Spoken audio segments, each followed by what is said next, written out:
Hello. This week we talked about the importance of exercise, not only for your physical health, but how it's going to help you mentally. And then grounding.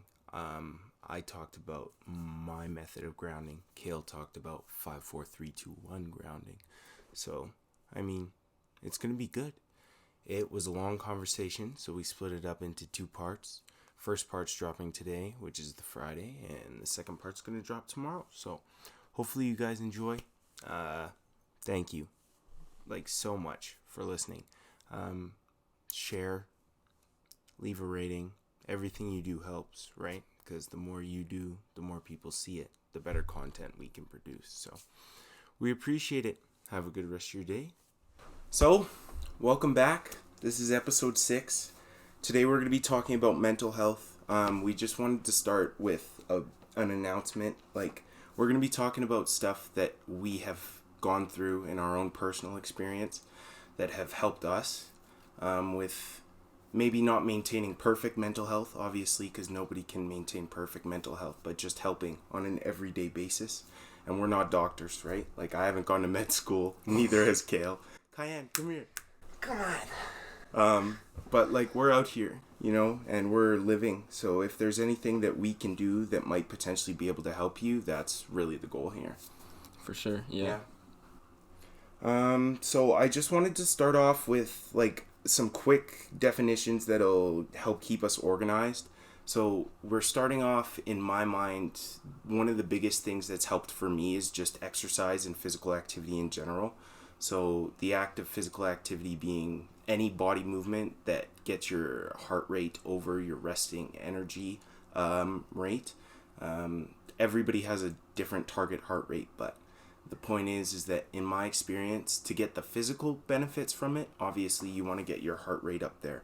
But the exercise involves a schedule, and without that schedule, you spend your whole time complaining, in your mind when you're doing the exercise, as opposed to using it as a time to better yourself, if you get where I'm coming from. Yeah, I think obviously consistency is really important. One workout won't change you physically or mentally, most people know that.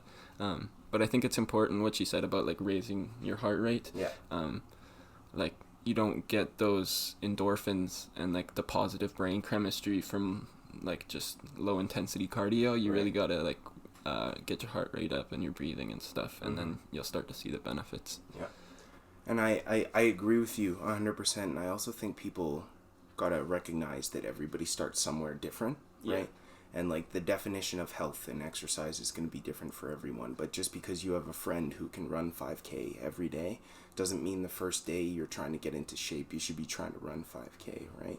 Yeah, especially if your goal is to maintain your mental health, because if you're exercising, I guess to lose weight or to look good or stuff like that, it's going to be harder. But I think if you're just trying to maintain your health, both physical and mental, it'll be easier to motivate yourself and give yourself those shorter sessions maybe that'll keep you motivated, Exactly. And I don't know from your experience, but in my experience, 30 minutes of focused work as opposed to an hour and a half of just clowning around, it's very different. Yeah. And the exercise, I think it's benefiting us physically, but that freedom, it obviously you're not always exercising alone, but for me, when I'm exercising on my own, it really is just me and whatever I'm doing, and I'm focusing on bettering myself physically, and that's helping me keep track of my thoughts and where they're going. So we're going to be talking about positive thinking and trying to not control your thoughts, but supplement them with more positive stuff later on in the episode. So yeah, I think that's important too. Exercise helps you get out of your head, because obviously if you're hurting, you're really tired, you're not focused on what you're thinking about. Yeah, bro. Yeah, I don't know. It helps you get into your body more and really embody your experience, which I think is an important part of dealing with your emotions, especially anxiety. Anxiety comes from not living within the present moment most of the time. You're either in the future or the past. So that's why people talk about grounding. So if we want to talk about that, you said of course. You had something. In my mind, I've been calling them quick meditations, but that clearly isn't what it is. But the way that I employ it is that I really find myself who I am as an individual when I'm faced with frustration. Like, I would love to just throw what appears in my brain out, and that's how I've carried myself my entire life. But with this quick grounding, I find it's very easy for me to close my eyes, to take a deep breath, and I remind myself, like, I'm standing in, let's say, my living room at home in Calgary. I'm surrounded by person X, person Y, and person Z. It's this day, just reminding myself, like, what is going on. Yeah. It really helps me because I'm a very anxious human being, and I'm consistently thinking about what I have said and how that's affected somebody, or what is potentially going to happen in the future. And those kind of thoughts, like, they'll drive you off course very, very quickly. Yeah.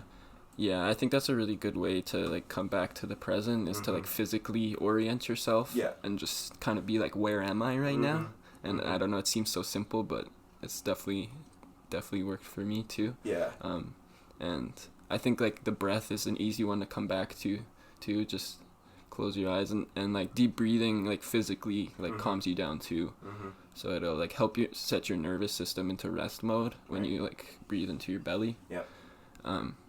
Yeah, and then, so I don't think it's wrong to, like, see it as a quick meditation. Okay. Because I think that meditation is just a longer way of coming into the present moment. You're just practicing it for a longer time. Yeah, I hear you. So, I mean, it's, like, the same principles. But one technique that I did want to mention, I've seen it on Instagram a bunch, so I'm sure people have heard it, but 5, 4, 3, 2, 1 grounding. Yeah. So that's 5 things you see, 4 things you feel, 3 things you hear.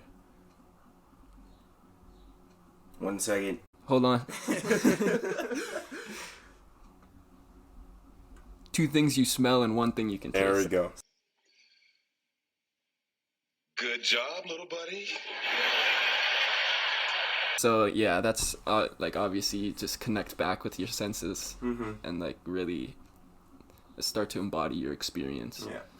So this question, it's completely out of left field, so if you don't know, like, it's perfectly fine. But do you think there is a connection between, like, the equilibrium between one's physical body and one's soul, or their mental body, however you want to see it? And do you think that this exercise and grounding, we're going to talk about some other techniques, obviously. I'd like to talk about journaling, but do you think these are really good methods to balance those things out? Because I feel like, in general, people aren't cognizant of how good of shape your physical body can be in, but your mental body could be absolutely in disarray, and you wouldn't even know. You know what I'm saying? Yeah, I think so. Yeah, I've been listening to this woman, Tara Brach, and she talks about how when we, like, get lost in our thoughts and get attached to our thoughts and feelings, that we live in kind of a virtual reality, and so when you're not living, like, in reality itself, you're gonna, like, something's wrong, right? So the only way that we can experience reality is through our bodies. So I don't know if that's exactly what you're asking, but, like, no, I get it. Yeah, it's kind of like people, like me especially, like, when I start to get anxious and I, like, retreat into my own head, like, dissociate and do all that stuff, and that's not gonna do anything to help, right? So, like, only by, like, being aware of our physical experience can we, like, really, like, experience the moment and, like, yeah. I honestly, I just want to start and say, like, we've done this before, and we say it's not easy because this stuff isn't easy, right? Yeah. Like, anxiety to whatever extent, mental health in general, everybody struggles with it, and to different levels, but these kind of solutions, it's something that you would be employing every day. And if you're seeing yourself improve by 1% every single day, like, that's really the goal, because you're not going to break your mental health issues overnight, right? Yeah. And I think the society we live in, like people's attention spans are at 0 now, and everybody expects this needs to happen within 35 seconds because my Netflix shows load within 30 seconds. You know what I'm saying? Yeah. And it's like that idea of being grounded and being present, it's literally old-fashioned, and I think that's doing bad things. So like this idea of holding us in the present, trying to remind people, live every day one day at a time. Obviously build and worry for your future, but you have a locus of control and you want to focus on the stuff that you can control. Right. Yeah, I thought of two things there. Yeah. Like, first of all, like, thinking patterns are habits. Mm-hmm. So obviously you're not going to change a habit overnight. Right. And then the other thing with like people refer to meditation as practice, Mm-hmm. right? So you're not gonna, like, you have to work at it and like continue to try and practice, and then it'll eventually hopefully bleed into the rest of your life. Practice. We sitting here, I'm supposed to be the franchise player, and we're in here talking about practice. Before we move on to the last thing, or the next part about mental health, my one question is, how do you see failure?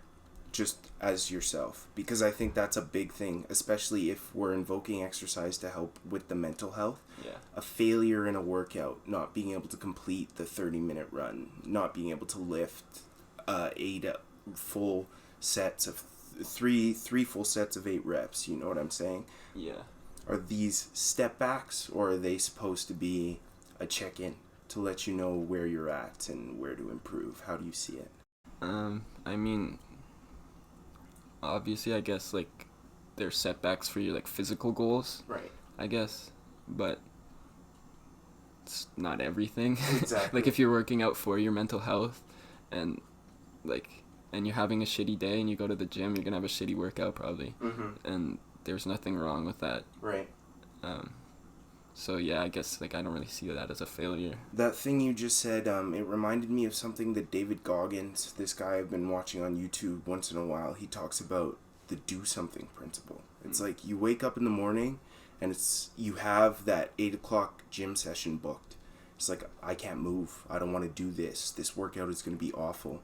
Go to the gym and do something, because doing something is better than doing nothing, right? And regardless, like, for your mental health, like Kale was saying, you want to elevate your heart rate, you want to get your endorphins going, you want to be able to use this exercise as a time for mental clarity. But in general, I have learned, because it's going to be easier for you to go to the gym on the Wednesday if, even though you went on Tuesday and the workout was bad, at least you showed up, right? Yeah.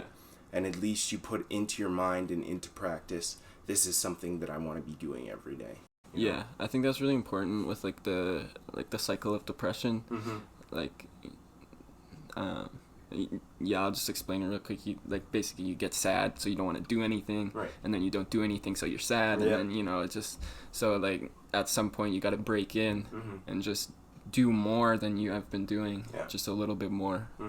Break the cycle. Exactly.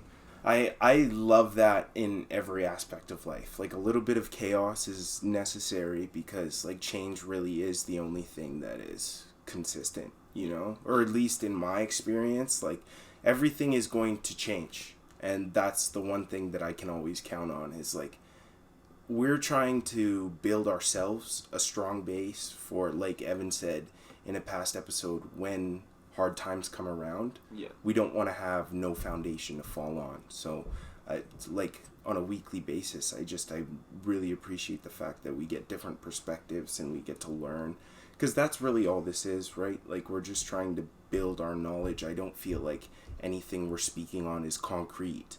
This is the way you live and this is the right way. You know where I'm coming from? I think so, yeah. Yeah, because, like, sorry, I was just going to say, I feel like it's an encyclopedia. I have access to all of these things that I can employ and actively should, but it's not like one of these things is going to solve all the problems in my life. Right, yeah. You really have to work at it. Yeah. Okay, so I'll explain the biological and the psychodynamic model, and then we can talk about neurochemistry if you want. Yeah. Okay. So all of the information that I've got from this is from a class I'm currently taking called Health Ed 110 at the U of A. The role of neurochemistry in biology, we're talking about the medical versus the psychodynamic model. In the biological model, the point of view of human nature is that the mind's activity depends only on the brain and the genetic composition, and the typical treatment for mental health would be antidepressants or mood stabilizers. In the psychodynamic model of things, the point of view of human nature is that unconscious ideas and impulses feed our thoughts and our behaviors, and the typical treatment for a mental health issue would be free association practices. We talked about this in episode 2, the therapeutic nature of conversation. Do you have anything to say right away? So the way I see, or the way I understand the medical model is that you use the symptoms to diagnose an illness, which informs your treatment. Right. And while I think that there is benefits to that, I think that it's not totally the right way to look at it, because I don't think that, like, if you take it to the extreme, you're treating mental health as physical health, Right. which I don't think is correct, because there's more to us than our biology. Yeah, and they're not the same. Yeah, and especially because like people talk about how chemical imbalances cause mental illness, and that's not true. No. Because like it's the correlation causation problem. There's a correlation between neurochemistry and mental illness, but we don't know for sure if that's what's causing it, right? Right. So if that's the only way you know how to treat things, then like it's not gonna work.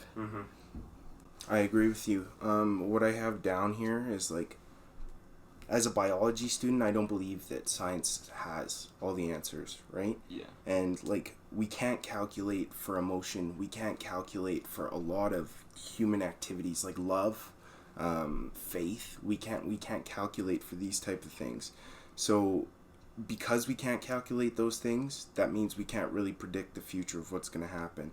So using science as a tool to diagnose mental health disorders is only useful if you use it in tandem with other things, in my opinion. Because like, if you have a mental health problem that is attributed to some biochemistry problems in your brain, evidently if there is a medication that'll help regulate those hormones and the hormone imbalances, great. But in my experience, everybody just wants to feel like they're being understood and they're being valued. So having therapeutic practices where they can work through their mental processes is vital to that healing process, as is the exercise that we were talking about. Yeah, I think that like antidepressants work well for a lot of people, but definitely not a standalone solution. No. Yeah, I don't know, like I think it comes down to, like, this isn't my idea, but like I've heard people say like everybody just wants to love and be loved. Right. Honestly, man, like, being a science student and coming into these conversations has really changed the way I've looked at things, but like I feel like everybody is buying into this rational way of thinking that the whole world is so focused on right now. And it's just really nice to see other perspectives. Like, in my mind, when you have a headache, sure, you can take a Tylenol, but prevention is the best treatment. Drink more water. You know what I'm saying? What a lovely day. But alas, I am dehydration, so I must consume drink. Because you can take these pills to solve your issues, but if you just physically build yourself and mentally build yourself to be strong enough to the best of your ability, obviously I think you're going to be living a better life. So the illness, whether it's physical or mental, is going to be less prominent. And when it does show up, you already have a basis of things you can use to try and help get through it, if you get where I'm coming from. Yeah, I think so. What I was just thinking about was like, do you think that it's important to label things as an illness? You know what I mean? Like why do we have to, like, why is it important, I guess, to diagnose people with mental illness? Well, that's the thing. So, like, I guess it depends on the illness, you know, because if it's a mental illness, I can't give you a concrete example. But if it's something that they're putting themselves in harm's way or somebody else, I feel like a diagnosis is necessary because, like with any problem in the world, you need to diagnose the problem before you can go at it with a smart goal, a plan of attack, a way to try and fix it. Right. So, but I do get where you're coming from because, like, mental illness, who sets those standards? Who decides those things? Yeah. And who decides what's normal? You know? Yeah. So, like, jeez. It's still recording. I just don't know. Yeah. We don't know who decides what's normal. And from that, it's like, you could have somebody who really is not mentally ill, and because they fit some criteria of symptoms that they read on the internet written by a doctor, they might start thinking they're mentally ill, and that might lead to a mental illness. So yeah, I was thinking like you're basically telling somebody there's something wrong with them, right? Right. And nobody wants to hear that. Yeah, and I mean, most of the time there's not anything wrong with you. You're just like, just living life, and life's pretty shitty, you know?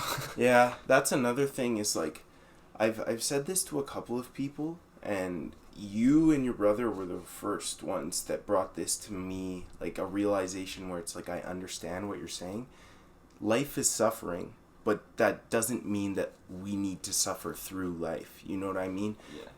Nature on a daily basis is trying to kill us. You know, there's this thing I learned in chemistry called Murphy's Law. If something can go wrong, it will go wrong. You know what I'm saying? Yeah. So that's why it's like, if you see something on the edge of the counter, move it, because it's going to find a way to fall. You know? Stuff like that. To battle that constant suffering, it's really important to have positive people around. And obviously you don't want to limit who you're experiencing the world with and who you're interacting with, but the people that you put your time and your energy and your effort and your love into should be those that are fostering that type of right thinking for you, in my opinion, at the very least, you know? Yeah. I mean, it's obviously super important to surround yourself with people that are good for your health. Because we are like such social animals, we tend to I guess adopt the mindset of those around us, and vice versa. Like, obviously we have an influence over each other. I think it's awesome. Like, you can boil our activities as human beings down to, like, the lowest on the species. I don't know what the word I'm looking for is. What I was trying to say before I had a brain aneurysm is that the neurochemistry of the least complicated species in the animal kingdom is reflected across the entire animal kingdom. I'm sorry, like, I'm trying not to be brain dead, but it doesn't work. But let's say, like, the neurochemistry of lobsters that Jordan Peterson talked about, like, the fact that that's reflected in our own neurochemistry is awesome, but I think people restrict that viewpoint and they say, okay, well, if we're like lobsters, then does that mean that everything we do needs to be compared to the actions of other species, you know? Because human brains are different, and that's why I think the mental health is so important for us to be talking about, is that we have a level of cognition that is not seen across the animal kingdom. And the only people who are going to be able to find the answers to these issues are us as human beings, by doing what you and I are doing, having these conversations and finding other ways to deal with our own mental health, you know? Yeah.